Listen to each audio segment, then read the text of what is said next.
on today's show.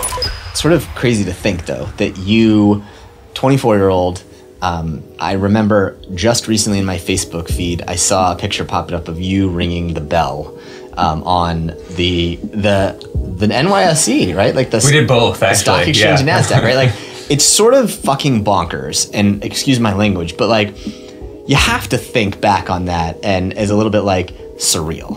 Totally, completely surreal. I mean, you just sort of forgot. You were like, oh yeah, we actually did both, right? Like, that's how surreal the whole thing is. Yeah, I'm not sure how many people can say they've rung both bells. Mm-hmm. Yeah, but you did. Turns out, fun experience. 5, 4, 3, 2, 1. Welcome to the Creator Institute podcast. Your host, Koester. Marc Nager is a stud. I'm just going to say it. He's an amazing human. He's one of those people that sort of will just surprise you when you hear some of the stories. He's one of the few people that has ever got to ring both the New York Stock Exchange bell and the NASDAQ bell. Sort of crazy for a kid who basically dropped out of his business school degree about a weekend, realizing this wasn't going to be the thing that helped him stand out. Marc has had a fascinating early adventures to his career. He was the CEO and co-founder of Startup Weekend. Startup Weekend was really a force for entrepreneurship around the globe, helping serve hundreds of thousands of entrepreneurs everywhere from places throughout, America and Silicon Valley, Iowa, Texas, New York, all over the place, and places that may surprise you, places like Iran, places like Dubai, places like Jordan, places like Israel. I mean, the stories behind the power of entrepreneurship being spread through Startup Weekend really will blow your mind away. But what Marc really talks a lot about is this power of creating something kind of without the objective to necessarily get rich from it or make money. He really sort of took on the reins of Startup Weekend because he felt a calling, a purpose, a way to build community around what he was doing. And I think that's the power of Startup Weekend as a creation event for Marc. He has had an incredible adventures. He's now running sort of new types of programs throughout Colorado to really help spread the power of sort of early stage investment, really spread economic development throughout the state and see if we can take kind of the early stage startup ecosystem to places that may not be sort of on the map for many of us. Marc is an awesome guy, understated as you can tell, but I think more importantly, Marc is someone who really does showcase that sometimes taking a risk, doing something without a clear economic aim in mind can be the thing that changes it all. Marc Nager, ladies and gentlemen. Marc!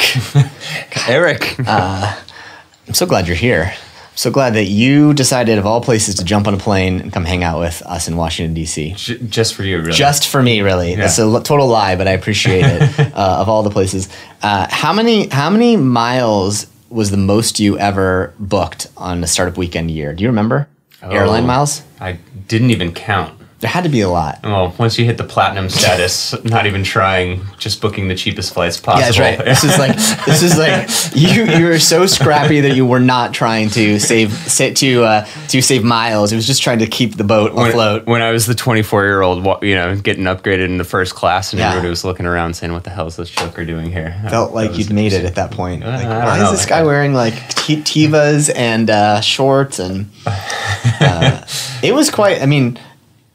We were just chatting earlier, right? It's sort of crazy to think, though, that you, 24-year-old, I remember just recently in my Facebook feed, I saw a picture popped up of you ringing the bell on the NYSE, right? Like we did both, actually. The stock exchange and NASDAQ, right? Like, it's sort of fucking bonkers, and excuse my language, but like, you have to think back on that and as a little bit like surreal.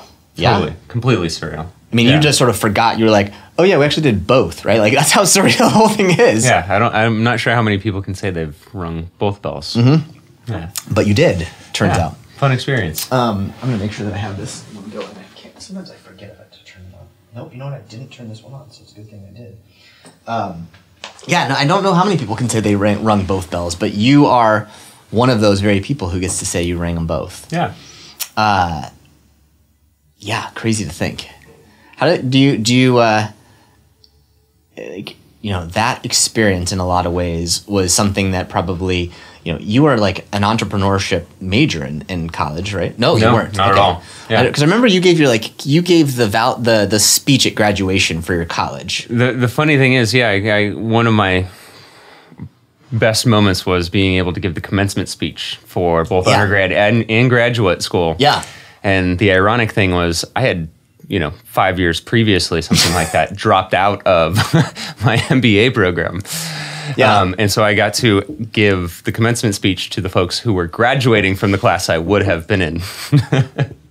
It's wild to think. It is really wild to think. Yeah. I tell people a lot of times, and I think you in the history books may not get credit for this one. And you're going to basically, because you're a humble guy, you're not going to take this. But I really do think that there's a lot of people in a lot of like ecosystems that will look back on the decision you made to take a road trip from Seattle to Colorado and owe you a debt.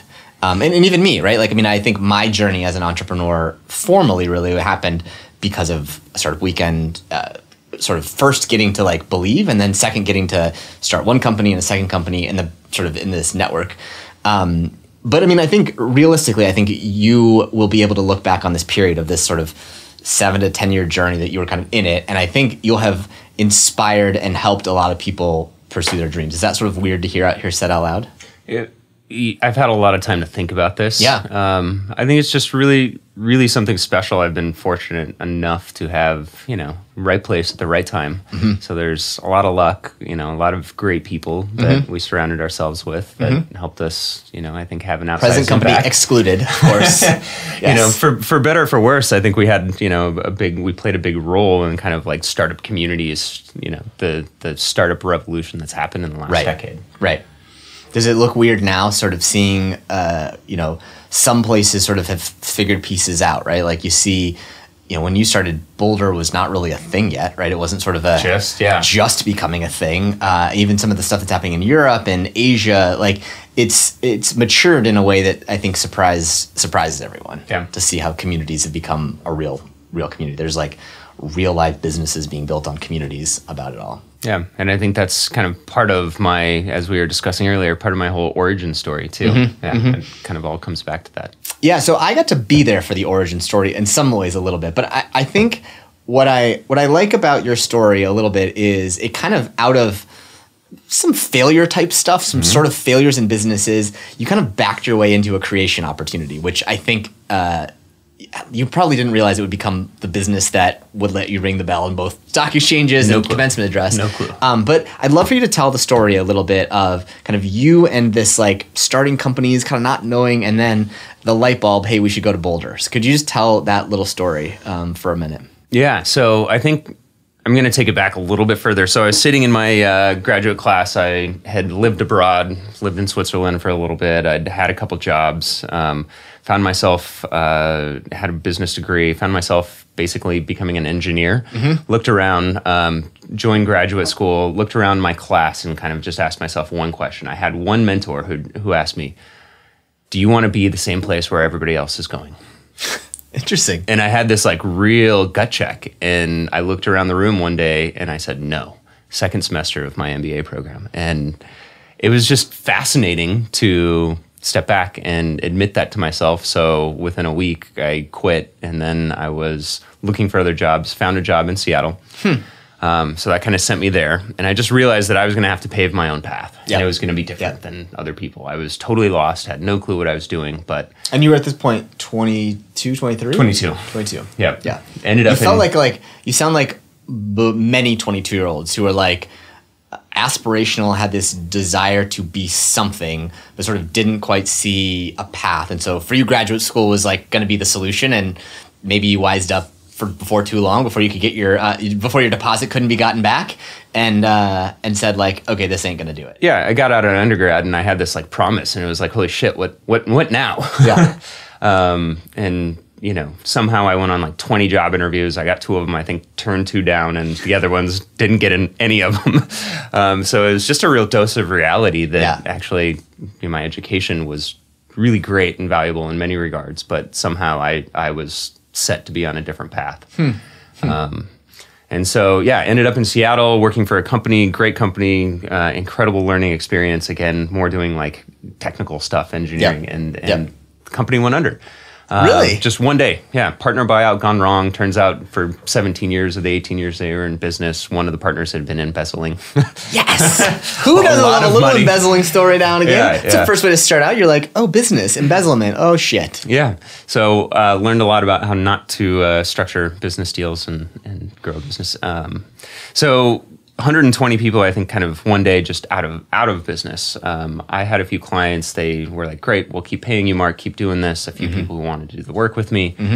So we kind of just formed a little company. I realized that, I'd got my degree, started my MBA program. Like, I've always been super entrepreneurial, never thought about that term. Right. But I had no freaking clue how to actually start a business. The really tactical stuff of like setting up a bank account and paperwork. And so I went to like the local, living in Seattle at the time, local SBA office, local SCORE office. I walked out of there like more confused than I walked than before. Right. Sadly, great people, genuine, interest in helping support. But then after we had kind of got that up and running and making some, I don't know, like okay money, like enough to pay the bills. You're 22, so you're fine, right? Like you don't need a lot. You need some. This is the spicy ramen you got to upgrade to from the regular ramen. Maybe put an egg in it. Yeah, exactly. Really up the calorie count. Yeah. So ended up kind of backing into this became a business, and then randomly this thing called Startup Weekend showed up, and my buddy Clint was like, hey, you got to come do this. It was one of the very first Startup Weekend events. And attended. It was a complete cluster in terms of business creation. But what I realized is, where do you go when you have a good idea? Where do you go to actually start something? The answer, you don't go to a lawyer. They're really expensive. You were one at the time. Terrible one. Still, I was one. You don't go to an investor. You're not ready for it. This isn't Shark Tank. That's not real life. Right. You don't go to school because that takes 4 years, and there's actually very low correlation to creating a successful business. Maybe negative correlation. Maybe negative, sadly. So where do you actually go? And I think the answer, the real light bulb that went off was your community.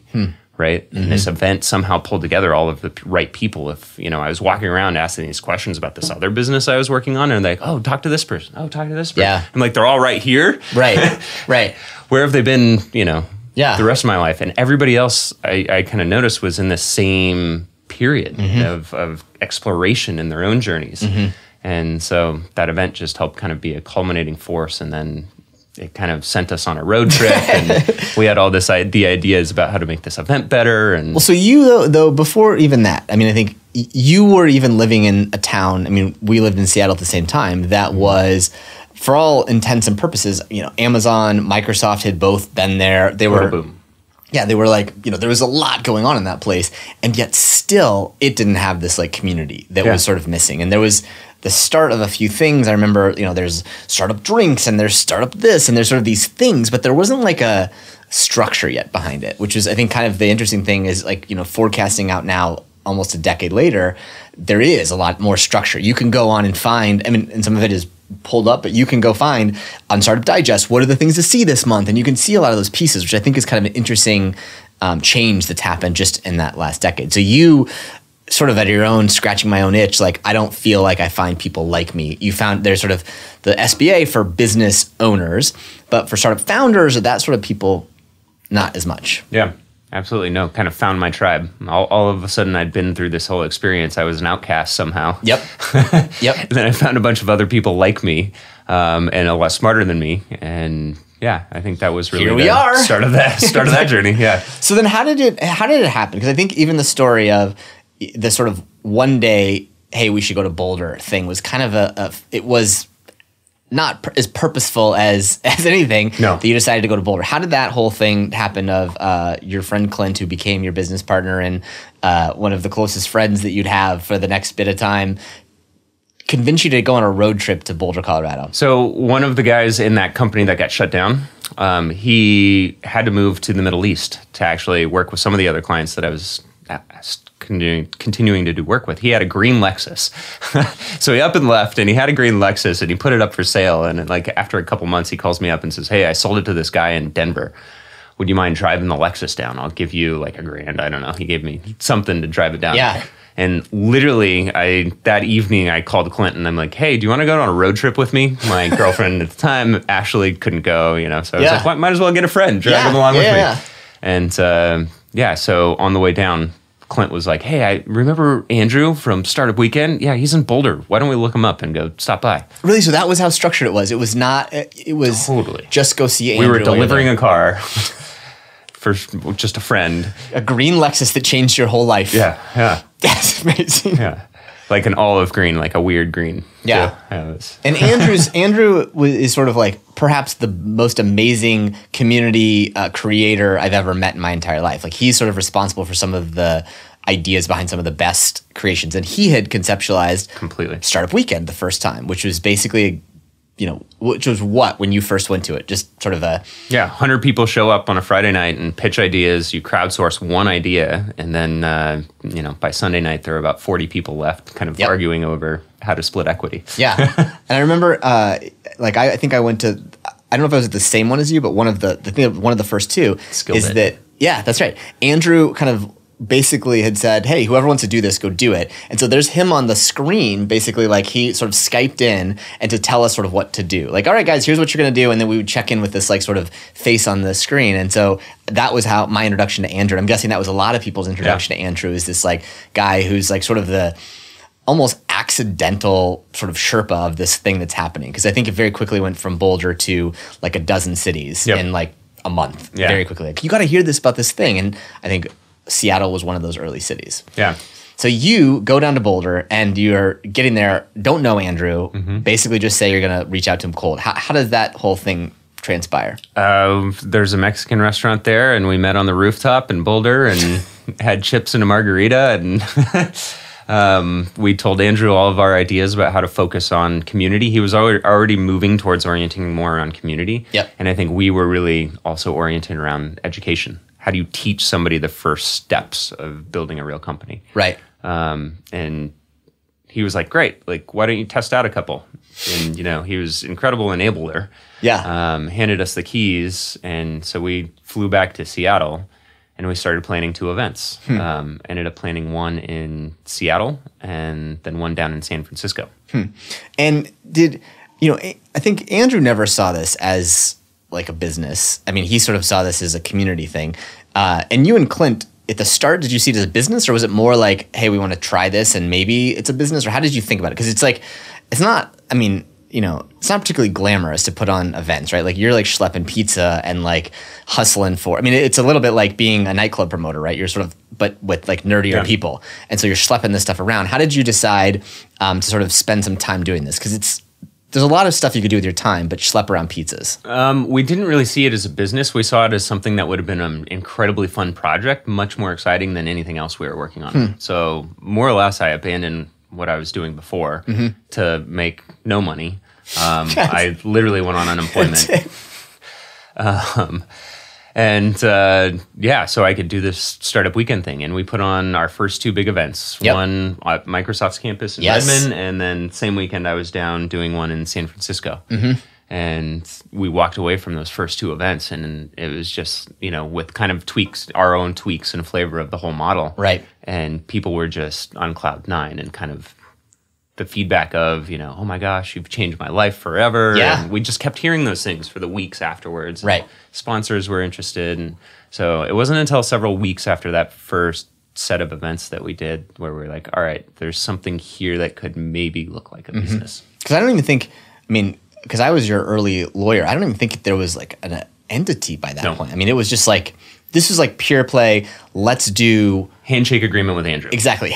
And I remember that you sort of called me, sort of in this place, hey, we sort of got to figure something out. What does this look like? And I was like, you guys aren't even serious about this thing. Like, what are you even doing? Yeah. And sort of next thing you know, I think that you had a business raise capital, like at the San Francisco one. I think there was, the company that we wound up doing, learned that name, Food Spotting came out of it, learned that name came out of it, that eventually got bought by Gist. So like you had the sort of like, the early touch happened on these things. It sort of said like, okay, there's something here. Yeah. But did you still see it as a business, or did you? Because I remember early on that in a lot of ways, this always felt like it was a means to something else, right? Like it was going to be, there's a venture firm that comes out of this or whatever it was. It was never sort of like the thing. Was that kind of the way you guys kept seeing this early on? After that first event and kind of the level of interest that we got, so no, up until that first event. Right. And then I think the momentum completely shifted after Yeah. that. Like the level of incoming, the number of people running in the door saying like, how do I take this to my hometown? And Right. seeing some real successes. And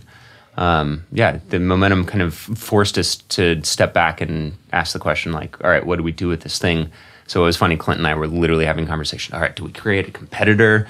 Because Right. Andrew wants to sell it to us now, and Andrew pitched us on like a couple $100,000. I think we got him down to $130,000. Yeah. But Clint and I were both freaking broke. Yeah. I'm on unemployment. I Right. think he might have been too.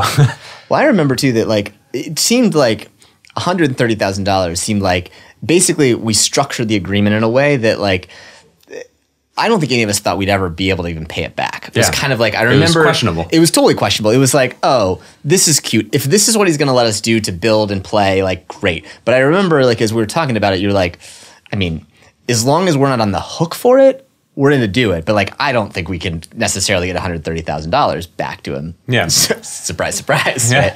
Right? That would change very quickly. Yeah, we financed it through the actual operations of the business. So we had very basically no liability. That's right. That's right. Like, I guess, well, this will work. But I think Andrew had, traveled to probably 30 places. I think there were 32 events by the time we got involved. And so Andrew had like literally been at almost every one of those. And I think he'd kind of burnt out because figuring out some kind of scalable model to actually turn it into a business, I mean, still to this day, it's still, yeah. You don't make money by charging entrepreneurs. Right. $50 a head. And we knew we didn't want to. So Right. you have to get really creative to make it work. Right. But even at that time, I mean, again, it was still early. I mean, it still had been in only a few places and they were all kind of tech hubs. Was there kind of a moment when it flipped for you when it's like, people in Omaha want this, people in like, Iran want this? Like, where were those sorts of moments in time where you were like, holy shit, this is not just kind of a little event thing we're doing. This is sort of becoming a movement. Beginning of 2010, I took a trip to Malaysia and I did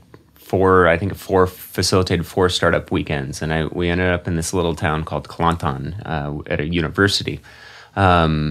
And Dash is the guy who ended up kind of organizing the whole trip. And Dash was just typical entrepreneur. He's like, oh, you'll just be fine. And I had no idea what the itinerary was. He just kind of carted me around, pushed me in front of a bunch of people, and I had to do a song and dance. But in this specific case, it was an outdoor university. Like most of the classes all taught outdoors. Very, we're not talking kind of first world. We're sitting in Georgetown University here. Like they maybe had a couple buildings and they had some hardwired internet, and I think a handful of people even owned a laptop at this thing. And so I had been doing it in these tech hubs, and I kind of, showed up with Dash, and I'm like, hey, this isn't a technology university. Wi-Fi is going to be spotty here. Yeah, and by the way, it's 90-something degrees and 150% humidity, and me being a white guy, I'm just sweating, just pitting out. Yeah. Near death experience for me, but walking in front of this crowd, I kind of forced myself to step into this. All right, like we need to boil this down to the basic elements of entrepreneurship. Like this is about people solving real problems, identifying their passions. And we walked out of there probably one of the most enjoyable events I've ever done. But for me, it really taught me the power of entrepreneurship. It doesn't matter if you're in, middle of nowhere, Malaysia, Africa, the U.S., Gaza Strip, right? it's something really human. I think I walked away, and at Up Global, kind of baked into our DNA and our beliefs was to create is to be human, and I think that was really codified for me there, and that's where I realized the power of the model and entrepreneurship in general. Well, not even that. I mean, it's, and I think, again, sort of to undersell this, as you sort of just did, like this became part of the State Department's sort of mission on exporting entrepreneurship, right? Like, I mean, it's like... Unofficially. Yeah, unofficially, right? Like, but it's kind of like a crazy thing to think about at the time and the place where this kind of structuring of entrepreneurship as a discipline, as a pedagogy, all these things were not like... It was sort of business plan days before that, where now we're like tech entrepreneurship and like abilities to turn billion-dollar companies in a weekend potentially. I remember like you guys would be sending pictures of like heads of state that wanted to meet with you and like mayors, and like it did become this like rock stars of entrepreneurship, as especially globally. Did that feel weird to sort of see? Because it was going on and really magical here, but particularly when you got outside of the US, this is like where this could change our country. Yeah. I mean, jobs, right? Think about globally. What's the one ubiquitous thing, regardless of any politics, that everybody cares about? Jobs. Yep. I think creating opportunity for more humans is kind of fundamental to it. And so I think when we walk in and we've got this kind of thing that's new, it's sexy, and it shows incredible promise in helping create those. Right. We had, heads of some of the biggest companies and heads of some of the, biggest countries in the world that I got to meet, spend time with, and I'd show up looking like I do right now. Representing the real entrepreneurs. Yeah. Right. I think it's, and again, did you, one of the things I think is also interesting is that being kind of an accidental entrepreneur, as you sort of were in this case, hey, we just want to get community, we're missing community, let's bring community together. Did you feel this tension oftentimes because, you're sort of facilitating particularly a lot of like high-tech business type things, like as the iPhone comes out and sort of people are building apps at startup weekends for the first time, you're seeing like new platforms emerge. Did you ever feel this like, hey, we're like an event company? Is this like really what, do you feel that tension at all as you were doing it? Oh, we had the existentially, I think you know the answer to this a little bit. I'm asking the loaded question because I want you to tell the story. Yeah. So, it was totally an existential thing where we were, what we delivered, like the what of what we did was an event. Yeah. An event company, actually. Yeah. We had goals to be doing, up to 1,000 events a year. Providing not just 3-hour events, but like 54 weekend long type events. Yeah. But we knew it was bigger. It was not about the events. That was just the method to help us deliver on the mission. Mm-hmm. Mm-hmm. And like what happened around like that sort of 2012 timeframe when you sort of looked at like you guys at the time were this sort of like fun, scrappy group out of Seattle, and there kind of had become all of these other people who started to get in the game. Startup America, Startup Digest. You have all of these sorts of tech stars that started to get in the game. This kind of opportunity comes out. You're like, all right, like we could be this fun, scrappy company, or maybe there's something bigger. And that was sort of where you sort of came to this mental place where it's like, I think we pushed our chips in. Mm-hmm. Talk a little bit about kind of like the mind space in 2012 of what you saw in the landscape, which said there's a bigger play here globally to be something that could have a name as ambitious as Up Global. Yeah, no, looking at just the communities, the far-reaching ends of the earth that the community, we were in 6 cities in Iceland. People were running startup weekends. And, I think probably one of the most endearing things we ever had, like an article, Startup Weekend, the true democratizer of entrepreneurship. Mm-hmm. So we became kind of the front door for creating real entrepreneurial experiences. And we started to see the individuals, not about the companies coming out, but the individuals going off and doing incredible things. They were the people that started co-working spaces, that started accelerators, that started venture funds. Like you look around today that ended up in politics, in the White House, literally. Yeah. The alumni group of this is kind of wild to think. It was particularly if you just look at the high level of like the organizers, it's like sort of anywhere in the world you could probably get your foot in the door to because of this alumni network. Yeah. Ironically, still to this day, I have people, in senior leadership positions kind of emailing me, oh yeah, like, by the way, I got my start at Startup Weekend. I'm like, wow, it was to the point where we couldn't even track it. We were working with literally the biggest foundation in the world dedicated to researching entrepreneurship, and we couldn't get our arms around it. So I think at 2012, we figured, all right, we need to double down. We need to try to get our arms around this thing because the opportunity that we're creating for hundreds of thousands of people at this point, truly life-changing. Yeah. And that kind of puts you in the room where you 24-year-old upstart, drop out of your MBA program, sort of no business experience.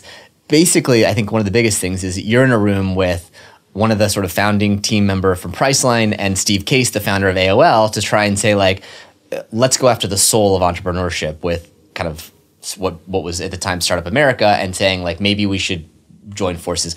What was it sort of like to be walking into that room with those guys who are 20, 30, 40 years older than you, and you're sort of saying like, I think we have the tiger by the tail. We should sort of subsume you as opposed to the other way around. Yeah.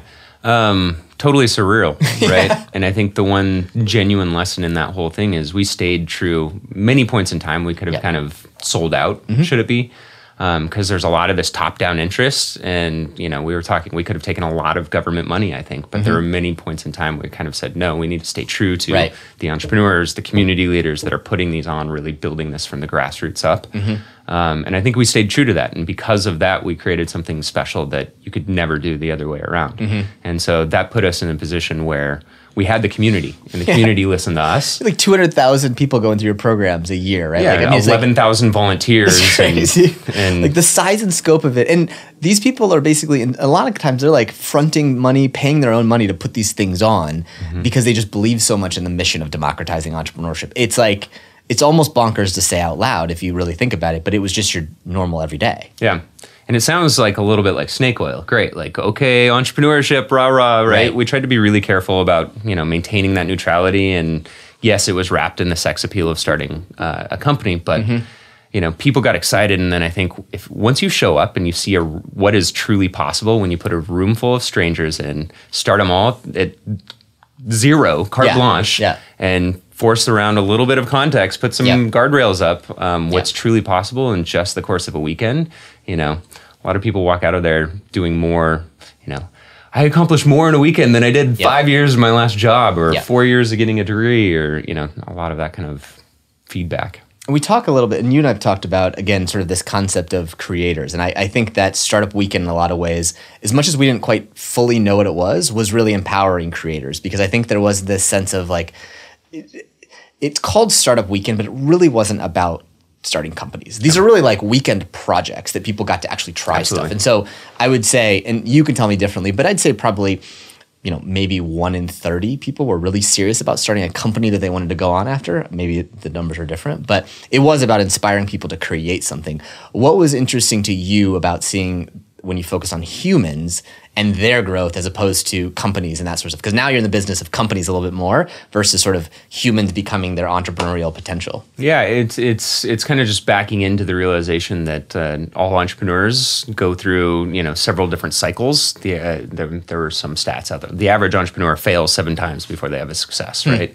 And that can be, those works for 15 years before they have their first company. Yeah. That's a big one that I think we realized is like, oh yeah, there's a reason, because they're not coming out of college and starting companies. They're like playing in this mess that they don't know how to do it when they have a job. And so we were always fascinated. The average age of people showing up to Startup Weekend was 32 years old. And we got just boxed still to this day. Everybody's like, oh yeah, it's like cute. It's for kids, right? And it's like, no, actually stats even show differently. Yeah. Nonetheless, if you look at like economic data, the average successful entrepreneur starts closer to 40, not 25. Right. So yeah. Did you... So, I think you remember as you're sort of playing this space, you become Up Global. Now you're in charge of this huge sort of organization with a huge reach and a huge mission. Obama sort of is giving the, recorded video message to the summit of this, right? Like, did you feel a pressure to start to like, now you've kind of got to figure out this whole entire weird space? Like, did it start to become heavy on you a little bit? And as this like mounting thing of all these people are counting on Marc and small team to sort of solve entrepreneurship globally? Yeah, massively heavy. One of our other co-founders, Frank, we spent a lot of time thinking on a whiteboard as well. Yeah. But the fascinating thing is we attracted some of the, literally the most successful people on the face of the planet. And nobody had the answers. And it was kind of this thing that you go through as an entrepreneur, as a human in life. You realize that like, no, you generally, if you're working on something unique, nobody's got the answer. You got to figure it out yourself. So we really had, I think, carried that pressure a lot, had a whole community kind of counting on us. So the real fork in the road was really, all right, we kind of owned all this early stage entrepreneurship stuff. Right. We saw a ton of value that we were creating, literally $billion companies, not to mention the individuals that were part of probably even bigger things popping out of this thing, but we had no way to participate in the value creation. And so you had this like broken economic model where creating a ton of value, but none of it was feeding back into the origin of that. And so really, the fork in the road was double down and figure out how to make this sustainable, or, start, build by partner, the general adage, and build a venture fund, investment group, an accelerator. That was kind of where we were at back in 2015 when these conversations really began.